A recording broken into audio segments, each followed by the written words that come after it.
무디스에서는 은행 시스템 전반적으로에 대한 전망을 당시에 부정적으로 좀 자연스럽게 나올 만한 스텝이다. 또다시 그 중국의 이제 부동산 쪽 네. 이슈, 문제가 있는 것 아니냐가 나왔었고, 이탈리아 은행에 대한 횡재세를 매기겠다라는 얘기도 나왔고, 후폭풍들이 이어지면서 가라앉나 싶더니 나타났다가 반복되는 것이다 이고요. 그다음에 미국의 장기채가 한번 툭 튀었다가 뭐 간밤에는 또 4% 정도까지로 내려오기는 했는데, 요 이슈에 대해 가지고서가 우리가 어떻게 해석을 할 것이냐가 제일 중요할 것 같고, 그러니까 굉장히 어려운 길을 지금 걸어오고 있어요. 인플레가 말도 못할 정도로 40년 만에 엄청나게 뻥튀기가 되었었고, 경기 침체는 가지 않아야 되는 또 미션을 부여받아가지고서 부채한도 협상도 있었고, 은행 사태도 겪었고, 그 뒤에 남은 이제 하나하나 이것들을 해소해 나가는 과정에서 이제는 장기채에 대한 걱정이 들어온 건데, 여기에 대한 카드가 있느냐 과연. 중앙은행이 뭔가 카드가 있을 때에는 거기에 대해 가지고서 너무 섣부르게 반대되는 포지션을 가지는 거는 저는 오히려 그게 더 위험하다.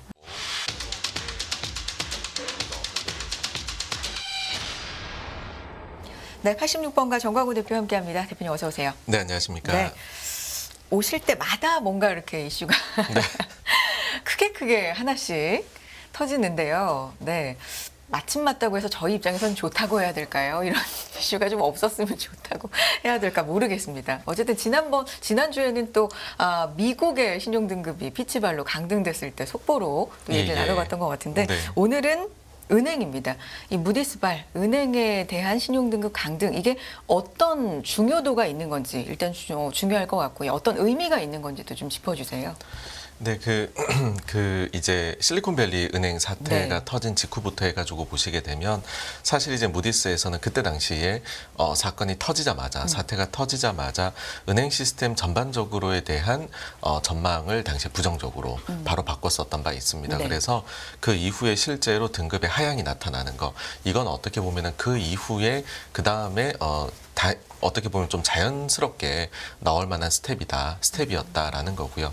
사실 이제 간밤에 이 영향도 있기는 했지만은, 간밤에는 은행권에 대해 가지고서 이거를 포함해서 다른 이슈들도 좀 있었는데, 그걸 한번 말씀을 드려볼까 해요. 일단은 어떤 부분이 있었냐면, 아시아 증시에서 보시게 되면 아시아 증시가 전날에 미국 쪽이 상승했음에도 불구하고 좀 약했었거든요. 뭐 홍콩도 그렇고. 네, 맞습니다. 네. 근데 그 이슈는 어떤 부분이냐 했었을 때에 중국의 부동산 업체, 그중에서 컨트리 가든에 대해 가지고서 우려가 나왔죠.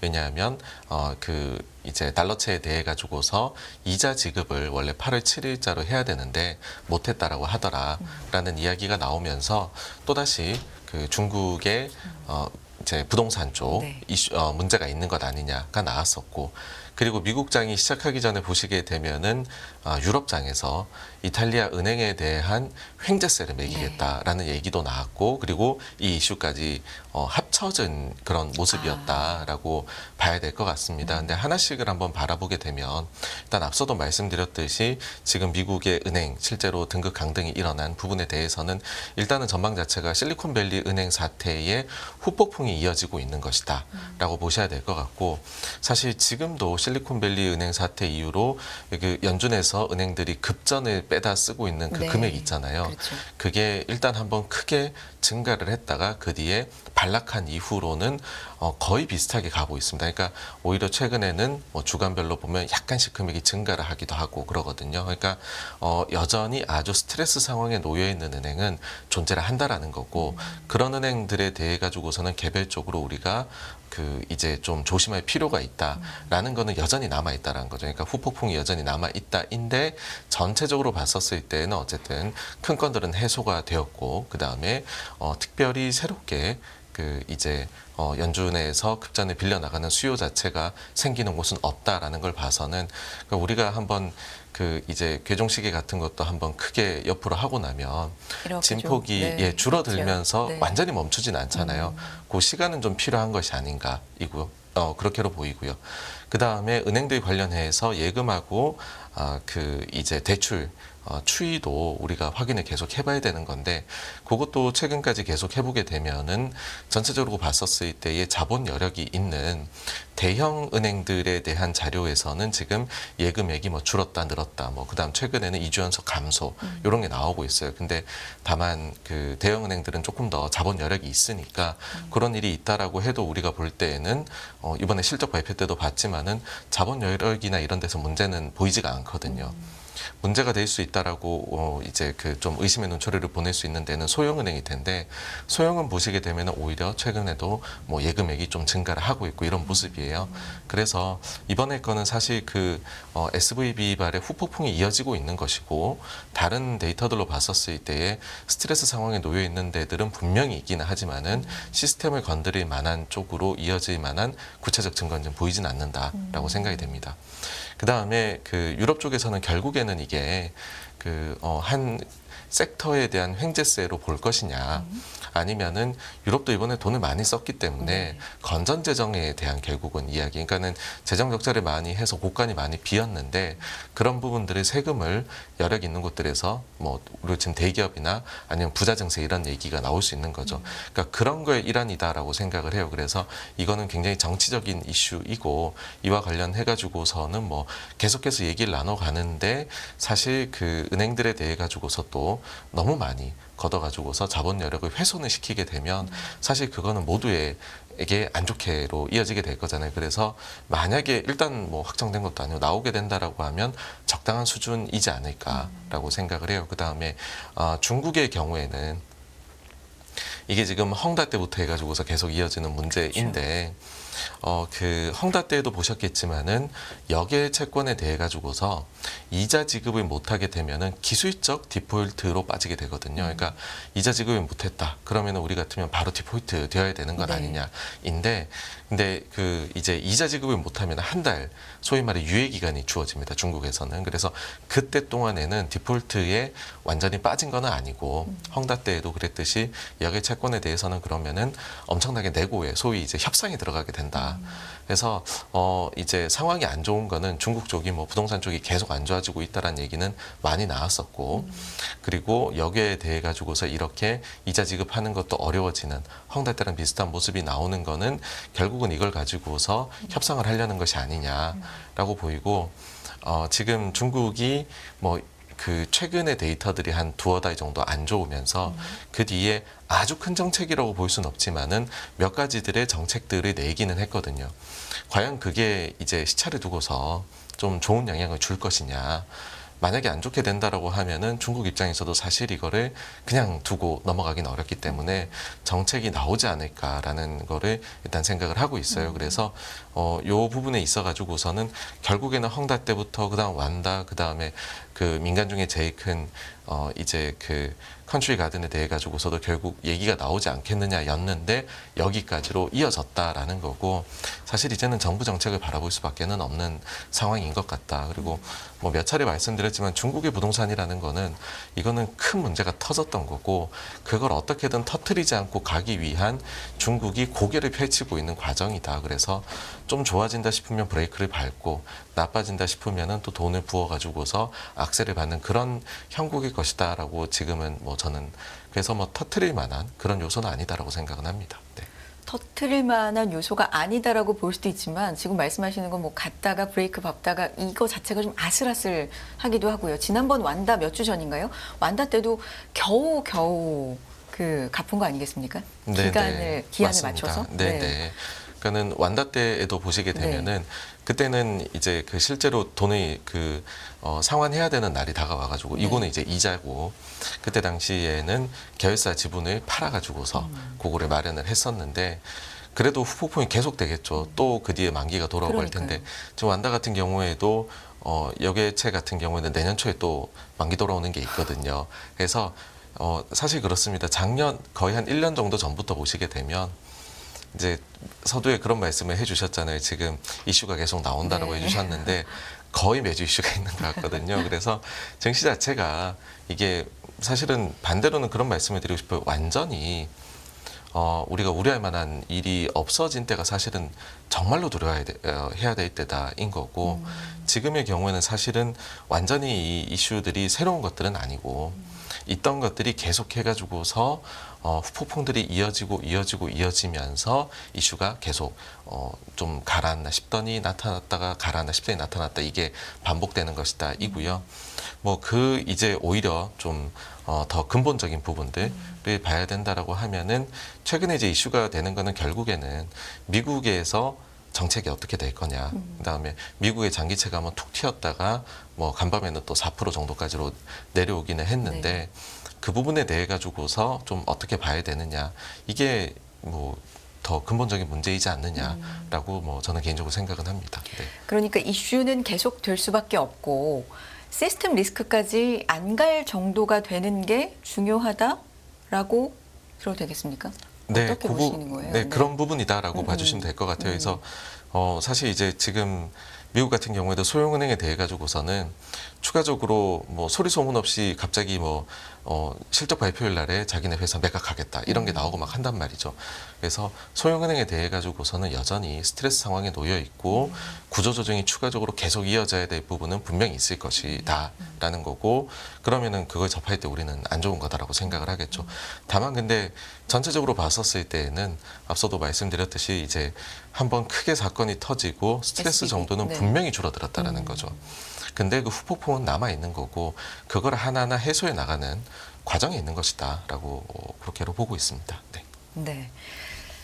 지난주부터 해서 이렇게 이슈들이 관련돼서 계속해서 좀 이어지면서 8월 분위기가 7월과는 확연히 달라진 게 사실이에요. 이게 어떤 게 전후 상황인지 모르겠거든요. 이슈가 터져서 분위기가 안 좋은 건지 센티가 많이 약해질 수밖에 없는, 왜냐하면 증시가 또 많이 올라왔기 때문에 그렇기 때문에 더 악재를 더 좀 우리가 깊이 보는 건지 뭐가 전후 상황인지 모르겠지만 어쨌든 분위기는 좀 바뀐 게 확실한 것 같거든요. 어떻게 보고 계세요? 네, 딱 전환점이 되었던 시기에 나온 주요한 그런 뉴스를 보게 되면 결국은 재무부에서 향후에 장기채에 대한 발행의 비중을 그다음에 재정 적자가 생각보다는 더 날 수 있다라는 거를 이야기한 부분이 저는 최근에 그 가장 근본에 있지 않나라고 생각을 합니다. 그래서 요 이슈에 대해 가지고서가 우리가 어떻게 해석을 할 것이냐가 제일 중요할 것 같고 그렇게 했었을 때 뭐 지난 시간에 짧게 이 부분을 말씀을 드리긴 했지만은 제 생각에는 지금 이게 분기별로 그림이 좀 나눠져 있거든요. 그러니까 우리가 흔히 3분기라고 얘기하는 7월에서 9월 요때까지는 단기채에 대한 비중이 계속해 가지고서 높게 되는 그러니까는 요때에는 단기물 위주로 해서 적자 재정하는 거를 발행을 충당을 하겠다라는 거고 여기에서 우리가 흔히 4분기라 얘기하는 10월에서 12월로 넘어가게 되면은 그때부터는 예전에 공고한 대로 장기물 쪽의 비중을 높여야 된다라고 하니까는 지금 당장에 얘기를 하는 것이 그러면 장기채 금리가 확 올라가야 되는 거 아니냐 우려가 된다라는 부분인데 지금 간밤에도 그렇고 지난 주말부터 해가지고서 연준 위원들이 나와서 하는 얘기를 보시게 되면 일단은 매파에 속해 있는 버우만 같은 경우에는 금리를 한 번 더 올려야 될 수도 있다라고 얘기를 했지만은 이제 중도 쪽에 있다라고 할 수 있는 뭐 그 뉴욕 연은의 밀리엄스 총재나 아니면은 간밤에 또 패트릭 하커 같은 맞아요. 경우에도 하는 이야기가 구체적으로 내년도에 금리 인하에 대해 가지고서 얘기를 하기 시작을 했거든요. 그러니까는 요거는 어떤 데서 나온 거냐 하면 뭐 여전히 인플레가 본인들 목표치에도 못 갔는데 인하 얘기가 무슨 이야기냐 하실 수가 있는데 이 부분은 뭐냐 하면 실질 금리에 대한 논쟁입니다. 그러니까 여러분들도 앞으로 그 연준 관련해서는 정책 관련해서는 실질 금리, 실질적으로 제약적인 금리 수준 이거에 대한 이야기를 엄청나게 들으실 거예요. 네. 이거는 뭐냐 하면 인플레이션을 잡기 위해서 그러면은 금리는 인플레 대비해서 기준금리는 얼마나 더 높아야 되느냐. 그 적당히 높은 수준이 제약적이다라는 걸로 표현할 수 있겠죠. 인플레이션을 잘 제어할 수 있을 만한. 근데 인플레이션이 우리가 9% 갔던 게 3%대로 내려왔다. 아직 2%는 못 갔지만 그러고 앞으로도 그게 별로 그렇게 튈 것 같지 않다라고 해버리면 그러면은 기준금리가 제약적인 수준이라는 거는 우리가 9%를 받던 것보다는 좀 내려가야 될 거다라는 거죠. 그러니까 앞으로 데이터에 달려 있는 거긴 합니다. 이거는. 근데 인플레이션이 하향 안정화 추세로 그 속도의 문제이지 가고 있다라고 되어버리게 되면 그러면은 금리는 지금보다 낮아지게 되더라도 그것은 그 상대적으로 내려가는 인플레 대비해서는 제약적인 금리가 될 거다라는 거죠. 그러면은 금리 인하에 대해 얘기할 수 있다는 건데 그 점을 지금 윌리엄스하고 하커가 최근에 들고 나온 거거든요. 그러면은 요거는 논쟁이 아마도 9월 달에 있을 FOMC 회의에서는 격화되지 않을까 이고 그러면 그때까지는 소위 말해 단기 위주 그 다음에 그 이후부터는 그러면은 이거는 향후에 내려갈 수도 있다라는 게 돼버리면 우리가 장기물을 소유를 하려고 할 때 제일 부담이 되는 거는 금리가 많이 올라가게 된다라고 하면은 사자마자 손실이 나는 거잖아요. 근데 그 부분에 대한 우려가 의외로 9월부터는 확 낮아질 수도 있지 않을까 이고 그에 상응하는 조치들 그런 조치들이 나올 수 있다라는 얘기들을 하기 위한 지금 선제적인 약간의 분위기 조성 작업에 들어가고 있는 것이 아닌가라고 개인적으로 생각을 합니다. 그래서 그러니까 굉장히 어려운 길을 지금 걸어오고 있어요. 인플레가 말도 못할 정도로 40년 만에 엄청나게 뻥튀기가 되었었고 그걸 잡는 과정에서 경기 침체는 가지 않아야 되는 또 미션을 부여받아 가지고서 침체는 가지 않으면서 인플레는 내려가야 되는 그런 정책 경로를 걸어왔죠. 일찍이 말씀하신 좁은 길. 예. 네. 근데 그러고 나가지고서 그 다음에는 중간에 부채한도 협상도 있었고 은행 사태도 겪었고 그 뒤에 남은 이제 하나하나 이것들을 해소해 나가는 과정에서 이제는 장기채에 대한 걱정이 들어온 건데 그러면은 우리가 봤었을 때 여기에 대한 카드가 있느냐 과연 라고 봤을 때 저는 카드를 연준이 지금 가지고 있다라고 생각을 하고 저는 이렇게 정책 당국이나 연준이 그러니까 중앙은행이 뭔가 카드가 있을 때에는 거기에 대해 가지고서 너무 섣부르게 반대되는 포지션을 가지는 거는 저는 오히려 그게 더 위험하다라고 네, 그렇게 생각을 합니다. 지난 시간에 나오셨을 때 큐티 얘기를 네, 네. 해주셔서 그 얘기가 좀 신선하게 다가왔었고 그러면 향후에 우리가 어떤 금리 정책이나 이런 중앙의 정책에 있어서 주목해야 될 단어나 부분이 있다면 큐티 부분 그리고 오늘 말씀해 주신 실질금리 부분 이 부분이 좀 논의가 본격화될 것 같고 인하는 아직 좀 섣부르지만 언제일지도 모르고요. 네. 그 시기가 점점 다가올수록 뭐 중립금리에 대한 논의도 좀 많이 되지 않을까 싶은데 이 변화들 어떻게 보고 계세요? 네, 그 추가적으로 네. 해가지고서요. 요 관련해가지고서 좀 주목하셔야 될 만한 네. 부분들은 뭐가 있느냐 하면 지금 재무부에서는 이미 지난 5월달에 자금 조달 계획을 발표하면서 채권 바이백 이야기를 했거든요. 내년부터 채권 바이백을 하겠다라고 해놓은 상태라 그 이야기 자체가 왜 나왔느냐라고 보면은 본인들이 발행을 늘렸을 때에 특정 만기물에 있어가지고서는 가격이 본인들이 원치 않던 가격 흐름이 나올 수도 있는 그러니까 수급이 꼬일 수도 있는 부분이잖아요. 그런 부분에 대해 가지고서 안정적으로 유지를 하겠다라는 거를 미리 얘기한 거라고 봅니다. 그래서 실제로 채권 발행이 문제가 되는 그 우려를 할 만한 시기가 되게 되면 그때에는 재무부가 미리 얘기했었던 그 바이백이 좀 힘을 발휘하게 되지 않을까. 그래서 그 부분에 대한 질문들도 혹은 여기에 대한 분석들도 앞으로 계속 증가를 하지 않을까 생각이고요. 또 한 가지는 뭐가 있냐면은 연준 입장에서 그러면은 9월을 기점으로 해가지고서 그 뒤로 넘어갈 때에는 그럼 돈들이 장기물 쪽으로 좀 더 가줬으면 하는 거잖아요. 네네. 이게 그 부채한도 협상하고 나서는 단기물로 와줬으면 했었고 그 뒤에는 3개월 뒤에는 이제 장기물 쪽으로 좀 가줬으면 하는 게 될 텐데 연준도 힘들겠습니다. 근데 그걸 하려고 네. 고액연봉 받으면서 계시는 그렇죠. 거니까요. 네. 근데 그렇게 하기 위해 가지고서는 저는 쓸 수 있는 카드가 뭐가 있을까라고 하면 지금은 단기물 쪽에 조금 더 혜택을 주고 있어요. 그러니까 뭐냐 하면 영래포 금리에 대해서 원래는 기준금리 하단만큼만 딱 주거든요. 근데 코로나 이후로는 거기에다가 OBP를 추가로 더 주고 있습니다. 그러니까 영래포 쪽으로 자꾸 기회만 되면 자금들이 막 거기로 들어가거든요. 근데 그 자금이 빠져나와서 딴 데로 가려면 거기에 주고 있는 혜택을 없애버리면 되는 거잖아요. 그렇죠.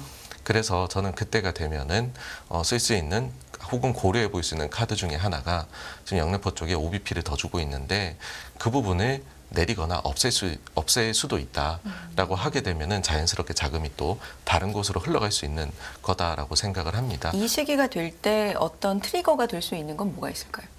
그러니까 결국에는 지금 트리거로 이미 좀 카드가 많이 나온 거는 장기채 쪽에 대한 발행이 늘 것 같다. 예, 라는 이런 부분이고요. 분위기가 계속되면 네. 없앨 수도 있겠네요. 네, 그러면은 네. 거기에 대한 대응으로 시장 반응을 봐가지고서 쓸 수 있을 것 같다 이고 그러니까 이런 카드들이 가지고 있다라는 거죠 지금요 양쪽에서는 물론 근데 뭐 그럴 수도 있습니다. 금융시장이라는 게 대비를 다 해놓고 링에 올라가도 내 맘대로 안 될 수도 그렇죠. 있는 거거든요. 근데 어쨌든 일단은 대비책은 어느 정도는 세워놨다라고 저는 뭐 그렇게로 보입니다. 그리고는 이제 그 시장 전체적으로 봐가지고서 이런 뭐 이제 발행이 는다든지 혹은 이제 금리나 뭐 일본 쪽에서도 뭐가 나오고 그러니까 YCC에 대해서 좀 양보를 하고 등등등등이 나오는 거는 사실은 그 이제 금리를 올려 나가고요. 그 다음에 그 올라간 금리를 견디지 못하고 경기가 이제 완전 만세를 불러버리니까 이건 침체가 완전히 와버리는 거죠. 그렇게 되어버리면은 사실 금리는 빠르게 내려가요. 그러니까 경기가 너무 안 좋으니까는 그 경기에 대한 대응을 하기 위해서 금리 인하 이런 게 나오게 되겠죠. 그것도 원하는 바가 아니잖아요. 좋은 네, 게 근데 아니잖아요. 지금처럼 네. 사실은 금리를 올렸는데 네. 거기에 대해서 아주 좁은 길이라고 봤는데 잘 버텨내서 이제는 사실 침체에 대한 예상보다는 침체가 오지 않을 거야라는 쪽으로 분석하시는 분들의 의견이 점점 바뀌어가고 있잖아요. 네. 그렇게 되어버리면은 과거에도 이렇게 그 이제 금리를 올려 나갔다가 근데 그럼에도 불구하고 보통의 경우에는 그럼 침체가 왔는데 침체가 오지 않았던 예외 사례들이 몇 번 있다라는 거죠. 그러니까 그때는 연준이 대성공을 거뒀던 사례라고 우리가 할 수 있는데 그런 사례들의 전체적인 특징은 뭐냐 하면 경기가 망가지지 않았기 때문에 장기 금리가 그렇게 내려가지는 않습니다. 그러니까 어느 정도 높은 데에서 그걸 버텼다는 게 돼버렸기 때문에 그걸 물고서 경기가 가버리거든요. 네. 그래서 지금의 경우에도 일단은 그거를 뭐 해가지고서 금리가 완전 많이 내려와야 되고 이런 조치들이 있다고 해서 그런 거를 보기에는 좀 어렵다. 그러니까 성공한다를 우리가 가정을 하고 생각을 해서 보게 되면 특히 이제 참고하실 만한 게 60년대 중반 사례하고 90년대 중반에 보시게 되면 장기 금리가 금리를 올렸다가 다시 좀 내림에도 불구하고 장기 그냥 물고 그냥 거의 그 상태에서 꽤 오랜 시간 가거든요. 그리고 그 사이에 이제 그 경기에 대한 불안감 많이 사라지고 증시는 좋아지고 막 이런 게 나타났던 현상이 있는데 이번에도 만약 성공 사례로 그때처럼 되게 된다라고 하면 비슷하게 흘러갈 수 있는 것이다라는 거고 그렇게 되면 우리가 아마도 계속 얘기는 하게 되겠죠. 이 부분에 대해서요. 그러니까는 얘기를 하는 것이 여기에 대해서 우려를 안고서 얘기를 하는 것이 어떻게 보면 일이 잘 진행되고 있기 때문에 너무 당연하게 나오는 거다라는 말씀을 드리고 싶습니다. 그런 시각으로 볼 수 있겠군요. 목 좀 숙이시고요. 네네. 말씀을 많이 해주셔가지고 자, 이 부분도 좀 짚어보고 싶어요. CPI 발표를 또 앞두고 있습니다. 물가라는 게 중요한 정말 지금 한 축이기 때문에 이게 과연 어떻게 흘러가는지도 관전 포인트가 될 텐데요. 얼마 전에 보니까 뭐 샌프란 연은이 쉘터, 주거비가 어떻게 흘러갈지 뭐 이런 것도 내놨더라고요. 이것까지 좀 종합해 봤을 때 물가 흐름 어떻게 보고 계십니까? 네, 물가가 일단 이번에 예상치 자체를 보게 되면은 기저 효과가 완전히 이제 최저가 됐던 거는 사라지기 때문에 맞습니다. 전월 대비 0.2 정도 예상이 나와 있고 그러면 네. 전년 동기로는 3.3 헤드라인은 다만 근데 지금부터는 저는 더 주목을 받을 것이 뭐 헤드라인은 3% 중후반까지도 연말까지는 뛸 겁니다. 네. 근데 근원 쪽은 아직까지 그게 다 안 왔거든요. 그래서 근원은 요번에도 보시게 되면은 지난달보다도 조금 더 좀 내려오는 걸로 보이고 있어요. 그리고 근원 쪽에서 핵심적으로 봐야 되는 그런 부분을 나눠서 보게 되면 결국에 첫 번째는 말씀해 주신 주거비 관련된 거일 텐데 주거비에 대해서는 최근에 뭐 미국의 집값이 또 뭐 한 절반 정도 되는 주에서는 오히려 작년도의 고점을 넘어섰다. 그러니까요. 도달했다 얘기가 나오는데 누누이 지금 물가에 대해서 말씀드릴 때는 강조를 드리는 게 뭐냐 하면 디플레를 원하는 건 아니다라는 겁니다. 떨어지는 거를 네. 원하는 건 아니다. 맞습니다. 가격이. 예, 그러니까 흔히 저희가 하는 얘기가 네. 아니 다녀보면 아직까지 물가 엄청나게 높은데 물가가 잡힌다 얘기할 수 있겠느냐. 그러니까 중앙은행들 참 힘들겠다 말씀하시지만은 사실 그거는 지금 물가에 대한 논의를 할 때 온당한 논의 주제는 아니거든요. 그러니까 연준에서도 얘기해 2% 물가 상승이 안정적으로 나타날 때까지를 얘기하는 거지 과거 대비 지금 많이 높아졌다고 해서 디플레를 원하는 건 아니거든요. 그러니까 디스인플레이션을 원하는 거다라는 거를 일단 명확해야 될 거고요. 그렇게 봤었을 때에 집값이 최근에 좀 반등을 한다라는 거는 그러면 코로나 이전에 안정적이었던 물가 수준일 때의 집값 상승은 어떠했냐? 라는 수준에 비춰봤었을 때는 아직 그 수준에는 최근 몇 개월간 전월 대비로 올라가도 뭐 최근 3개월치 이렇게 해서 놓고 봐도 연율화 시켜보면 그전 수준에 비해서 집값 상승은 아직까지는 못하거든요. 그러면은 주거비의 상승 폭도 나중에 이건 시차를 두고 주거비에는 반영이 될 거잖아요. 1년 이상의 시차를 두고요. 그랬을 때에 과연 이게 엄청나게 크리티컬하게 영향을 미치겠느냐라고 했을 때 그런 정도 수준은 안 보인다라는 거죠. 그러니까 디스인플레이션이 여기도 분명 나타나는 거다. 이고 그리고 이 얘기를 하기에 앞서서 시차를 두고 쉘터에 이제 주거비에 반영이 될 건데 지금 이제 지역연은에서도 발표한 자료가 뭐냐 하면 이미 집값 상승률이 내려간 과거 1년간의 부분이 앞으로 주거비 상승률에 계속 들어오게 될 건데 그거는 계산을 해보면 계산하기에 따라서는 이제는 전년 동기로는 2024년도에는 마이너스가 나올 수도 있다는 얘기도 나온 거거든요. 그래서 저는 앞으로 한 1년 동안에는 일단은 주거비가 계속해가지고 디스인플레이션을 이제 보이는 거 그거를 우리가 일단 보고 나서 최근에 나오는 집값 흐름에 대해 가지고서 이야기를 하는 것이 더 적절할 것 같다라고 생각을 합니다. 그 다음에 또 한 가지 최근에 또 그 이제 요거는 뉴욕 여는 자료를 참고해서 나온 건데 좀 재미나게 봤던 거는 뭐냐 하면 그럼 근원 물가 중에서 큰 축이 쉘터 그 다음에 큰 축은 또 하나가 상품 물가거든요. 그 상품 물가는 뭐랑 연관이 깊은지를 분석을 자기네가 해보니까 공급망이었다라는 거예요. 그러니까 그전에는 그 코릴레이션이 그렇게 높지가 않았는데 코로나 터진 이후에 보니까는 그 뉴욕 연은에서 공급망 압박 지수라는 걸 개발한 게 있거든요. 거기에 4개월 시차를 두고서 근원 물가에서 그 이제 상품 쪽 물가를 4개월 시차를 두고 반영을 해보니까는 거의 움직임이 비슷하다라는 거죠. 근데 지금 공급망 교란 개선이 계속 일어났잖아요. 그래서 앞으로도 그런 이제 상품 쪽에서는 근원 쪽에서 더 내려갈 게 보인다라는 거거든요. 그 다음에 또 하나는 근원 물가에서 마지막 축은 서비스 쪽인데 서비스는 결국 인건비 상승 폭이잖아요. 그렇죠. 근데 인건비에 대해 가지고서 지금 뭐 지난주 같은 경우에 그 고용 데이터가 나왔을 때 시간당 임금 상승률이 예상보다 높았다. 여전히. 예. 네. 인데 그때 이제 그거랑 같이 봐야 될 거라고 하는 거는 시간당인데 주간 근로시간이 조금 줄었기 때문에 주간으로 봤었을 때 임금의 상승은 거의 나타나지 않았다라는 거고 나머지 쪽에서 봤었을 때 예를 들어 절대적인 그 이제 일자리의 증가, 월간 순증을 봤었을 때는 이제 거의 30만에 달하던 게 이제는 평균적으로 한 20만 내외 정도 수준으로 내려와서 확실히 이쪽에서도 뜨거움이 사라져 가고 있는 걸로 보인다인데 그래도 인건비 상승폭이 너무 높은 거 아니냐 그럴 때 절대적인 기준을 좀 하나를 말씀을 드리고 싶은 게 있어요. 제가 그전에는 뭐 집값이나 이런 것들은 기준을 말씀드린 적이 있는데 인건비 기준은 나중에 어떻게 보셔야 되냐 하면 네. 작년 11월 달에 그 브루킹스 대담을 할 때 파월 의장이 직접적으로 얘기한 부분인데 2% 물가 목표를 이제 그 안정적으로 이뤄내기 위한 인건비 상승 폭은 어느 정도로 보느냐라고 네. 했을 때 3.5%라고 얘기를 했습니다. 그러니까는 우리가 흔히들 2% 물가 목표를 달성하려면 마치 인건비 상승도 2%로 내려갈 걸로 생각을 하시기가 쉬운데 실은 그렇지는 않다 이고 과거에도 보시면은 실질 임금이 그래서 좀 더 높아요. 네, 그래서 이번에도 지금까지 나온 게 4.4%거든요.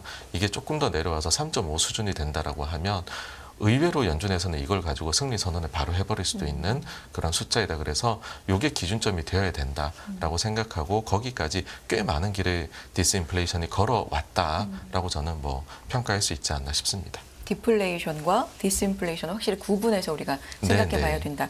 뭐 많이들 아시겠지만 요거 좀 구별을 다시 한번 짓자면 집값과 주거비는 엄연히 다른 거잖아요. 집값은 집의 가격이고 주거비는 렌트라든지 뭐 관리라든지 여러 가지 비용이 합쳐진 건데 사실 걱정하는 건 물론 어떤 말씀을 하시는지는 알겠지만 집값이 올라가면 주거비도 당연히 따라서 좀 올라가게 마련이어서 요 시차 같은 것도 좀 헷갈리는데요. 그러니까는 집값은 당연히 주거비에 영향을 줍니다. 근데 이게 이제 우리가 집값이 올라간다고 바로 즉시 렌트비에 반영을 안 시키다 보니 시차가 발생을 하는 거죠. 그래서 보통 한 1년에서 1년 반 정도. 그러니까 집값을 나타내는 지표도 다양하잖아요. 그렇죠. 뭐 K-실러 지수도 있고 다양하게 있는데 그것들을 보면은 이제 1에서 1년 반 정도의 시차를 두고 주거비가 따라서 거기에 따라 움직이더라라는 거고, 그 다음에 최근에 집값의 전월 대비 상승폭을 봤었을 때에는 그게 코로나 이전의 상승폭에 대비해서는 낮다라는 겁니다. 그러면은 주거비의 상승폭이 그때 대비해서 낮게 나올 수 있다. 최근에 상승에도 재상승에도 불구하고요. 그렇게 돼버리면 코로나 이전에 봤던 우리가 물가 상승 수준을 고려를 했었을 때에는 거기에 악영향을 미칠 만한 지금까지의 흐름을 봐가지고서는 1년 반 정도 뒤에 나올 주거비도 여기 악영향을 줄 정도의 수준은 아닐 거다라고 지금은 아직은 생각을 해볼 수 있다라는 거죠. 네. 알겠습니다. 이 부분 참고해서 또 CPI 지표까지 이번 주 확인해 보도록 하겠습니다. 정광훈의 포커스 라이트였습니다. 정광훈 대표님 고맙습니다. 감사합니다.